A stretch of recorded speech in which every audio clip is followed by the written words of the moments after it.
வணக்கம் நண்பர்களே. இன்னைக்கு நிஃப்டி 50 ஒரு 221 பாயிண்ட் நல்ல ஒரு பாசிட்டிவ் மொமெண்டமில் க்ளோஸ் ஆகிருக்கு. சென்செக்ஸ் பார்த்தீங்கன்னா ஒரு 746 பாயிண்ட் பாசிட்டிவ்லையும், நிஃப்டி பேங்க்கு 505 பாயிண்ட்டும், நிஃப்டி ஐடி 146 பாயிண்ட் பாசிட்டிவ்னு சொல்லி க்ளோஸ் ஆகிருக்கு. Pharma, auto, metal, energy, private bank, எஃப்எம்சின்னு சொல்லி மோஸ்ட்லி பார்த்தீங்கன்னா எல்லா இண்டிசஸுமே நல்ல ஒரு பாசிட்டிவ் மொமெண்டமில் தான் க்ளோஸ் ஆகிருக்கு.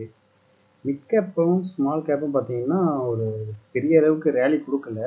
மிட் கேப்பு ஒரு 0.7 0.8%, ஸ்மால் கேப் பார்த்தீங்கன்னா ஒரு 0.5% வரைக்கும் நல்ல ஒரு பாசிட்டிவ் மொமெண்டமில் க்ளோஸ் ஆகிருக்கு.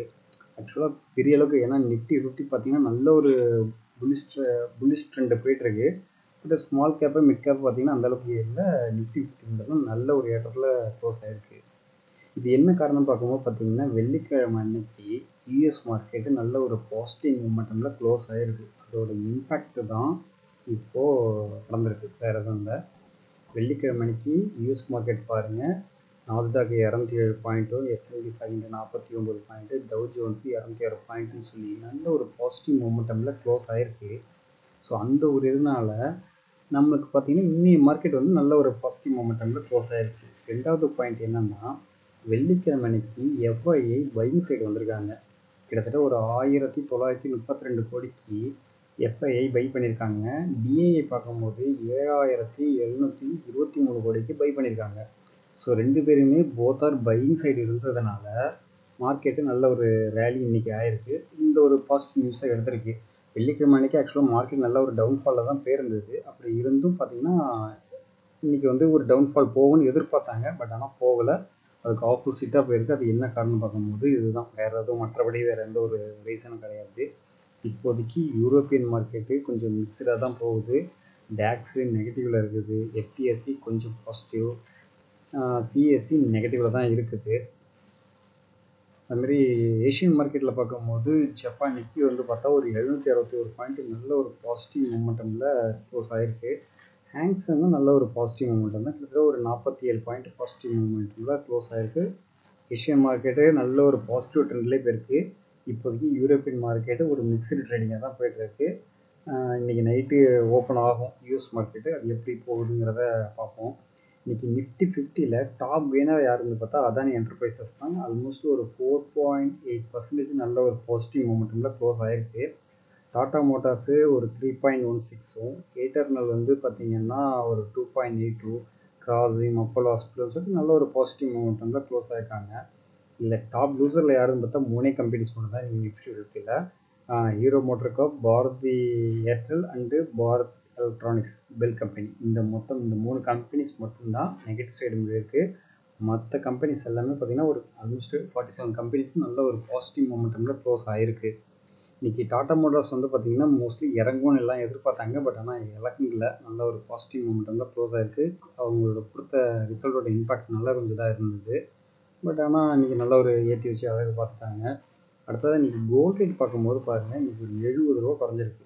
ஆக்சுவலாக பார்த்தீங்கன்னா பிஃபோராக ஒரு 9445 470 இந்த ரேஞ்சில் போய்ட்டு இருந்தது. அப்படியே கொஞ்சமாக இப்போதைக்கு ஒரு 100 ரூபா வரைக்கும் இறங்கிருக்கு. சொல்லப்போனால் ஒரு லாஸ்ட்டு 2 டேஸில் இப்போதைக்கு 9375ன்னு இருக்குது 22 கேரட் கோல்டு. 24 கேரட் கோல்டு பார்க்கும்போது 10,228 அப்படிங்கிற ரேஞ்சில் இருக்குது. இல்லை சில அனலிஸ்ட் என்ன சொல்கிறாங்கன்னா, நெக்ஸ்ட்டு 18 மந்த்துக்குள்ளார 12,000 இல்லைனா 13,000 போகிறதுக்கும் அதிக பாசிபிலிட்டிஸ் இருக்குது அப்படிங்கிற மாதிரி தான் சொல்லிகிட்ருக்காங்க. ஸோ முடிஞ்ச வரைக்கும் கோல்டை கன்சிடர் பண்ணுங்கள். ஃபிசிக்கலாக இல்லைனாலும் டிஜிட்டலாவது வாங்க ட்ரை பண்ணுங்கள். கொஞ்சம் கொஞ்சமாக வாங்கிக்கிட்டே இருங்க. அடுத்தது சில்வர் வந்து பார்க்கும்போது ஒரு 117 ரூபா ரேஞ்சில் இப்போதைக்கு போயிட்டுருக்கு. ஸோ நல்ல ஒரு பீக்கில் போயிருந்து 120 ரூபா வரைக்கும் போனது, இப்போ கொஞ்சம் இறங்கிருக்கு. ஸோ சில்வரையும் கொஞ்சம் கன்சிடர் பண்ணுங்கள். இப்போதைக்கு குரூட் ஆயில் வந்து ஒரு பேரல் வந்து பார்த்திங்கன்னா $67 அப்படிங்கிற மாதிரி ரேஞ்சில் போயிட்டுருக்கு. அடுத்தது அமெரிக்க டாலர் நிகராக இந்திய ரூபாய் மதிப்பு வந்து பார்த்திங்கன்னா 87.50 87.70 இந்த ரேஞ்சில் அப்படியே ஒரு ஃப்ளக்சுவேஷன் ட்ரேடிங்கில் தான் போயிட்டுருக்கு. ஸோ இதெல்லாம் கொஞ்சம் மானிட்டர் பண்ணிகிட்டே இருங்க. எப்படி நம்மளோட இந்திய ரூபாய் மதிப்பு ஏறுதா இறங்குதா இல்லையா என்னங்கிறத கொஞ்சம் மானிட்டர் பண்ணிகிட்டே இருங்க. அடுத்ததாக பிஜி எலக்ட்ரோ பிளாஸ்ட்னு ஒரு கம்பெனி, அது வந்து பார்த்திங்கன்னா லாஸ்ட் ஒரு 2 ட்ரேடிங் செஷனாகவே நல்ல ஒரு டவுன்ஃபாலில் போயிட்டே இருக்குது. ஆக்சுவலாக வெள்ளிக்கிழமை அன்னைக்கு பார்த்தீங்கன்னா நல்ல ஒரு டவுன்ஃபால், கிட்டத்தட்ட ஒரு 20% லோவர் சர்க்யூட்டே அடித்து கீழே இறங்கியிருந்தது. இன்றைக்கி பார்க்கும்போது ஆல்மோஸ்ட் ஒரு 14% வரைக்கும் நல்லா இறங்கியிருக்கு. அது என்ன காரணம்னு பார்க்கும்போது பார்த்தீங்கன்னா, அவங்க கொடுத்த ரிசல்ட்டு ஒரு பெரிய அளவுக்கு எக்ஸ்பெக்ட் பண்ணியிருக்காங்க. அந்த அளவுக்கு ரிசல்ட் கொடுக்கல. அந்த ஒரு ரீசனால் போட்டு வச்சு அடித்து இறக்கி வச்சுட்டாங்க. இதில் வந்து பாருங்கள், உங்களோட குவார்ட்டர் ரிசல்ட்டில் குவார்ட்டர் அண்ட் குவார்ட்டரில் பார்த்தீங்கன்னா அவங்களோட சேல்ஸ் வந்து டிக்ரீஸ் ஆகிருக்கு. மார்ச் 2025 1910 கோடியாக இருந்தது, இப்போ 1504 கோடியாக தான் இருக்குது. அதே இயர் ஆன் இயரில் நல்லா இம்ப்ரூவ்மெண்ட் பண்ணியிருக்காங்க, கம்பேரிட்டிவ்லி நல்லாவே இம்ப்ரூவ்மெண்ட் பண்ணியிருக்காங்க. அப்படி இருந்தும் ஆல்மோஸ்ட் ஒரு 30-40% டிக்ரீஸ் ஆயிடுச்சுங்கிற ஒரு ரீசனால் இதாக இருக்குது. ரெண்டாவது ப்ராஃபிட்டும் கொஞ்சம் டவுன் ஆகிடுச்சு. குவார்ட்டர் ஆன் குவார்ட்டர்லையும் சரி, இயர் ஆன் இயர்லையும் சரி, டோட்டலாகவே கொஞ்சம் நல்ல ஒரு டவுன்ஃபாலு. இது என்ன இவங்க சொல்கிறாங்கன்னா, நெக்ஸ்ட் குவார்ட்டர்லேயும் இந்த மாதிரி வரதுக்கு பாசிபிலிட்டிஸ் இருக்குது. அதாவது குவார்ட்டர் டூலேயும் இந்த மாதிரி டவுன்ஃபால் வரும். அதாவது அவங்களோட சேல்ஸு ப்ராஃபிட்லாம் டவுன்ஃபால் ஆகும். பட் அடுத்த 3வது குவார்ட்டர் 4வது குவார்ட்டரும் நல்ல ஒரு இம்ப்ரூவ்மெண்ட் பண்ணிடுவோம் அப்படிங்கிற மாதிரி சொல்லியிருக்காங்க. ஏன்னா இப்போதைக்கு கன்சப்ஷன் வந்து நடக்கலை அப்படிங்கிற ஒரு ரீசன் சொல்கிறாங்க. ஸோ அந்த ஒரு இதுதான், மற்றபடி வேறு எதுவும் கிடையாது.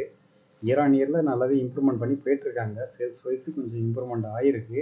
ஸோ ஃபர்தராக வாட்ச் பண்ணுவோம். இந்த ஒரு ரீசனால் பார்த்தீங்கன்னா நல்லாவே டவுன்ஃபால் ஆகிடுச்சு. அந்த ஒரு ரீசன் தான்.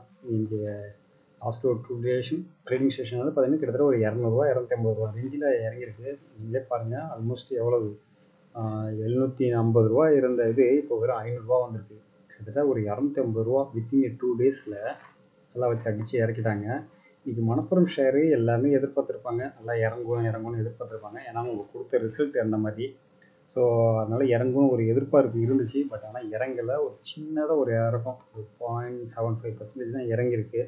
இதில் கூட நான் வெயிட் பண்ணேன். ஃபர்தராக ஒரு 220 இந்த ரேஞ்சு சப்போர்ட் லெவல் 230 220 ரேஞ்சில் வந்துச்சுன்னா கன்சிடர் பண்ணலாம் அப்படின்னு நான் ஒரு ரேஞ்சில் இருந்தேன். பட் ஆனால் வாய்ப்பு கொடுக்கல.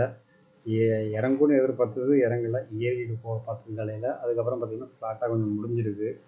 அதுமாதிரி டாட்டா மோட்டார்ஸும் பாருங்கள், இறங்கும் தான் எதிர்பார்த்தேன், அதுவும் இறங்கலை. இன்றைக்கி ஆல்மோஸ்ட் ஒரு 3% வரைக்கும் எபோவ் நல்ல ஒரு பாசிட்டிவ் ட்ரெண்டில் தான் இப்போதைக்கு க்ளோஸ் ஆகிருக்கு. பாருங்கள், கிட்டத்தட்ட 3.16% நல்ல ஒரு பாசிட்டிவ் மூமெண்டமில் க்ளோஸ் ஆகிருக்கு. ஏன்னா அவங்க கொடுத்த ரிசல்ட்டுனால இறங்கும் அப்படின்னு நான் எதிர்பார்த்தேன். பட் அதுவும் இறங்கலை.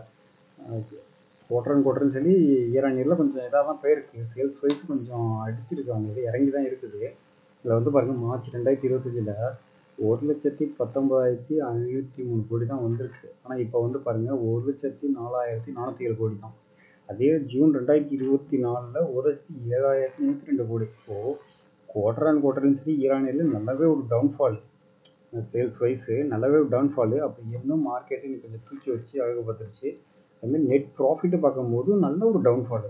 கிட்டத்தட்ட 8,000 கோடிட்டு இருந்தது, இப்போ வெறும் 4,000 கோடி, ஆல்மோஸ்ட் ஒரு 50% டவுனு. இது வந்து பார்த்திங்கன்னா ஆல்மோஸ்ட் 60% வரைக்கும் இயர் ஆன் இயரில் 60% வரைக்கும் டவுன்ஃபாலில் தான் போயிருக்கு ப்ராஃபிட்டு. அப்படி இருந்தும் மார்க்கெட்டு நீங்கள் தூக்கி வச்சு அழகு பார்த்துருச்சு.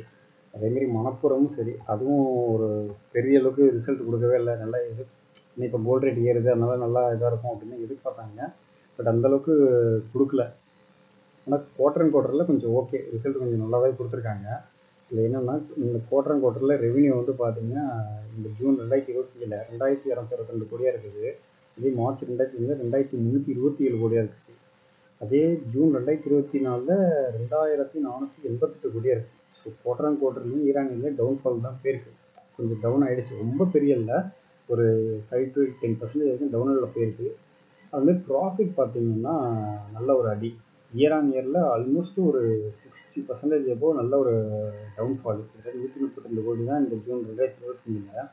அதே ஜூன் 2024 557 கோடி வரைக்கும் தான் பண்ணியிருக்காங்க, நல்ல ப்ராஃபிட் பண்ணியிருக்காங்க. இப்போ டவுன்ஃபால் ஆகிடுச்சு. கம்பேரிட்டிவ்லி குவார்ட்டர் அண்ட் குவார்ட்டரில் பார்க்கும்போது நல்ல ஒரு பாசிட்டிவ் தான் கொடுத்துருக்காங்க. ஏன்னா இப்போ மார்ச் குவார்ட்டரில் நெகட்டிவில் கொடுத்த ரிசல்ட்டு இப்போ பாசிட்டிவ் வந்திருக்கு. ஸோ இந்த குவார்ட்டர் அண்ட் குவார்ட்டர் நல்ல ஒரு பாசிட்டிவ் நியூஸ் கொடுத்ததுனால மார்க்கெட்டு இவங்களை அந்தளவுக்கு இறங்க விடல, தான் காரணம், மற்றபடி வேறு எதுவும் கிடையாது. அதுமாரி ஓஎம்சி கம்பெனிஸ், டிபிசிஎல், எஃப்பிசிஎல், ஐஓசி இவங்கெல்லாம் பார்த்திங்கன்னா கவர்மெண்ட் வந்து காம்பன்சேஷன் அமௌண்ட் வந்து ஒரு 30,000 கோடிக்கு வந்து அப்ரூவல் கொடுத்துட்டாங்க. ஸோ அது வந்து கூடிய விரைவில் அவங்களுக்கு வந்து கிடைக்கும் அப்படிங்கிற மாதிரி சொல்லியிருக்காங்க. அது எப்படின்னா ஒரு 12 ஸ்ட்ரென்ச்சாக கொடுப்போம் அப்படிங்கிற மாதிரி சொல்லியிருக்காங்க. ஸ்ட்ரென்ச் மீன்ஸ் அதாவது ஒவ்வொரு குவார்ட்டருக்கும் some of amount, relief amount மாதிரி கொஞ்சம் கொஞ்சமாக நாங்கள் கொடுக்குறோம் அப்படிங்கிற மாதிரி சொல்லியிருக்காங்க. இது வந்து ஓஎம்சி கம்பெனிஸ் எல்லாமே பார்த்திங்கன்னா நல்ல ஒரு பாசிட்டிவ் நியூஸாக இருக்குது. அடுத்ததாக ஐசிஐசிஐ பேங்க் வந்து பாருங்கள், இப்போ ரீசெண்ட் இதில் கிட்டத்தட்ட ஒருத்தவங்க பேங்க் அக்கௌண்ட் வச்சுருக்கோன்னா மினிமம் 50,000 மெயின்டைன் பண்ணணும் அப்படிங்கிற மாதிரி. அதாவது மெட்ரோ சிட்டிஸில் யாரெல்லாம் அக்கௌண்ட் மெயின்டைன் பண்ணுறாங்களோ அவங்களாம் மினிமம் 50,000 மெயின்டைன் பண்ணணும். இது எஃபெக்டிவ் டேட் வந்து August 1 அப்படிங்கிற மாதிரி ஸ்டேட்மெண்ட் கொடுத்துருக்காங்க. அதுமாரி அர்பன் ஏரியா, ரூரல் ஏரியாலாம் பார்த்தீங்கன்னா மினிமம் வந்து 25,000, அடுத்தது 10,000 அப்படிங்கிற மாதிரி ரேஞ்சில் சொல்லியிருக்காங்க. இதில் வந்து பார்த்தீங்கன்னா அவங்க வந்து ஒரு அடுத்த லெவல் போகிறதுக்காக இருக்கிற கஸ்டமரை வச்சு இது பண்ணிக்குவோம் அப்படிங்கிற மாதிரி ஒரு ஸ்டெப் எடுத்துருக்காங்களா. எந்த மாதிரி பேசிக்ஸில் பண்ணியிருக்காங்க என்னன்னு தெரியல. இன்னும் இப்போ ரீசெண்ட் இதில் பார்க்கும்போது சில பேங்க்ஸில் கவர்மெண்ட் பேங்க், பிஎஸ்சி பேங்க்லாம் பார்த்தீங்கன்னா இதுவே தேவையில்லை, மினிமம் பேலன்ஸு தேவையில்லை, 0 பேலன்ஸ் கூட மெயின்டைன் பண்ணிக்கலாம், நோ இஷ்யூ அப்படிங்கிற மாதிரி சொல்லிட்டு எல்லாம் போயிட்டுருக்காங்க.